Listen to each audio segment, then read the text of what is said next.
আসসালামু আলাইকুম। আমি লুৎফুল্লাহিল মাজিদ। আমি একজন community physician. Safe medicine Bangladesh কর্তৃক পরিচালিত certificate in pain management and prevention care কোর্সের একজন শিক্ষার্থী। এই কোর্স পরিচালনায় রয়েছেন শ্রদ্ধেয় শিক্ষক ডাক্তার হৃদয় খান শরীফ স্যার, যিনি খুবই দক্ষতার সাথে আমাদেরকে কোর্সটি সম্পন্ন করিয়েছেন। এই কোর্সটি আমার ব্যক্তিজীবন, পরিবার ও পেশাগত জীবনের জন্য খুবই গুরুত্ব বহন করে। আর্থ্রাইটিস শব্দটির সাথে আমরা কম বেশি সবাই পরিচিত। এই আর্থ্রাইটিসের একটি বিশেষ প্রকার হচ্ছে রিউমাটয়েড আর্থ্রাইটিস। রিউমাটয়েড আর্থ্রাইটিস হচ্ছে ক্রনিক অটোইমিউন ডিজিজ, যেখানে শরীরের ইমিউন সিস্টেম নিজের জয়েন্টের সাইনোভিয়াল টিস্যুকে আক্রমণ করে।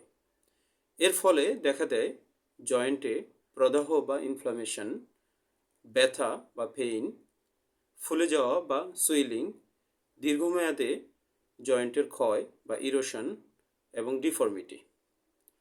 কারণ হিসেবে রয়েছে অটো ইমিউনিটি, জেনেটিক ফ্যাক্টর যেমন HLA-DR1, HLA-DR4 ইত্যাদি জিনের উপস্থিতি, এনভায়রনমেন্টাল ফ্যাক্টর যেমন স্মোকিং, ইনফেকশন, ক্রনিক স্ট্রেস ইত্যাদি।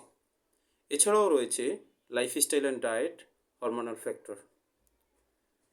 রিউমাটয়েড আর্থ্রাইটিসের রোগ নির্ণয়ের জন্য যা করা হয়, সাধারণত রোগের হিস্ট্রি দেখে ফিজিক্যাল এক্সামিনেশন করে এক্স-রে ইমেজিং করে রোগ ডায়াগনোসিস করা হয়। রিউমাটয়েড আর্থ্রাইটিসের ট্রিটমেন্ট হিসেবে NSAIDs, DMARDs, exercise, healthy diet এবং জয়েন্ট সাপোর্টের পরামর্শ দেওয়া হয়। ভিডিওটি দেখার জন্য সবাইকে ধন্যবাদ। আসসালামু আলাইকুম।